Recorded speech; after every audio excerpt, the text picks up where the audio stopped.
राज्यामध्ये ठाकरेंची शिवसेना आणि शिंदेची शिवसेना याच्यातील वाद सर्वश्रुत आहे.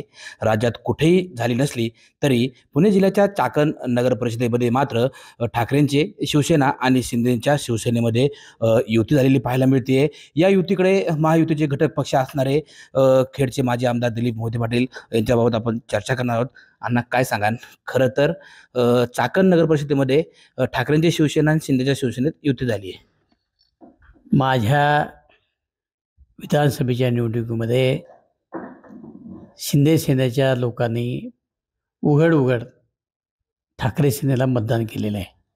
त्यांच्या व्यासपीठावर गेलेत. नितीन गोरे त्यांची भावजय आता उमेदवार आहे. ते उद्धव ठाकरेंच्या समोर जाऊन उघडपणानं भाषण केलेलं आहे. अशा कार्यकर्त्यांना सुद्धा त्याने प्रदूषण महामंडळावर ठेवलं. म्हणजे बाकी सगळ्या ठिकाणी ते एकमेकाला शिव्या देतात, पण खेड तालुक्यामध्ये दोन्ही शिवसेना एकत्र माझ्या विरोधामध्ये काम करतात. मग नक्की शिवसेना कोणाची आहे, ठाकरेंची की शिंदेची, हा प्रश्न माझ्या तालुक्यातल्या जनतेला नक्की पडलेला आहे. खरं तर अण्णा, आपण पाहिलं राज्यामध्ये जर तुम्ही सांगितलं का ही दोनही सेना ज्या आहेत त्याचे नेते जे आहेत एकमेकावरती खालच्या पातळीची टीका करतात, अगदी एकमेकाला पाण्यात पाहतात. मात्र चाकणमध्ये ह्या सेना एकत्र आल्यात आणि अनेक घरांचा जर विचार केला तर एकाच घरामध्ये दोन्ही सेनेचे पदाधिकारी असलेले पाहायला मिळत आहेत. ही वस्तुस्थिती खरी आहे. म्हणजे तुम्ही जर देसाई साहेब जर बघितले, जे मंत्री होते, त्यांचा मुलगा आता शिंदेंच्याकडे आहे.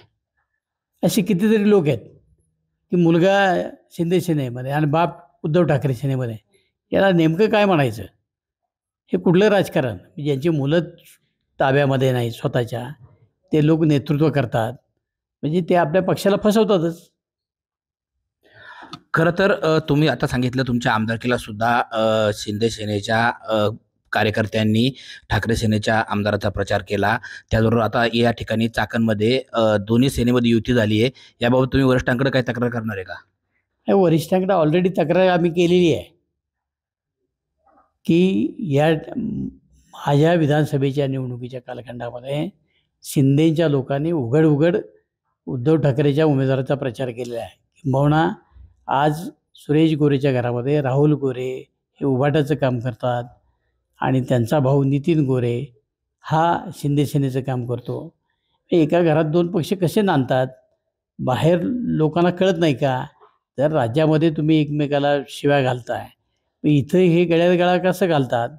काल सचिन आहेर आले होते, ते सुरेश गोरेच्या ऑफिसला जाऊन बसले.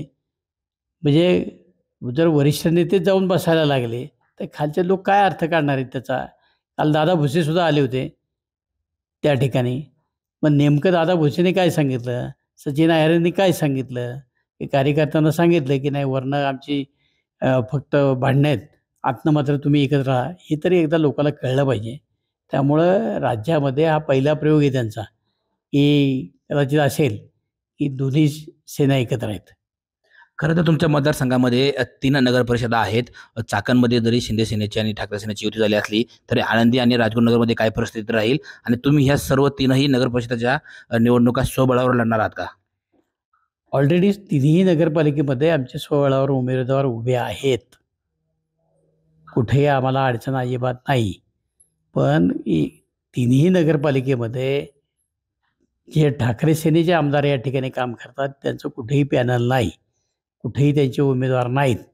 जर तुम्ही तालुक्याचं नेतृत्व करत असाल, तुम्ही प्रत्येक वेळा सांगतात मी एवढ्या मताने निवडून आलो, तर तुम्हाला साधं उभे करायला कार्यकर्ते मिळत नाहीत. म्हणजे नेमकं काय झालं हे लोकांच्या आता लक्षामध्ये आलेलं आहे की ज्या माणसाला कार्यकर्ते उभे करायला मिळत नाही, त्याला झालेलं मतदान हे कशा पद्धतीने झालं असेल हे लोकांना आता कळतंय ना. खरं तर चाकणमध्ये ही जी युती झाली, ही युती काय आता झालेली नाही. विधानसभेच्या निवडणुकीमध्ये सुद्धा या ठिकाणी शिंदे सेनेच्या कार्यकर्त्यांनी ठाकरे सेनेचं काम केलेलं आहे असा आरोप करताना ही जी चाकणमध्ये जी 2 सेनेमध्ये युती झाली ही राज्यातला हा पहिला प्रयोग असून हा प्रयोग कसा सक्सेस होतोय याकडे ह्या दोन्ही सेनेचे नेते नक्कीच लक्ष देतील असंही मत या ठिकाणी माजी आमदार दिलीप मोहिते पाटील यांनी व्यक्त केलंय. सचिन तोडकर, न्यूज 18 लोकमत, राजगुरुनगर, पुणे.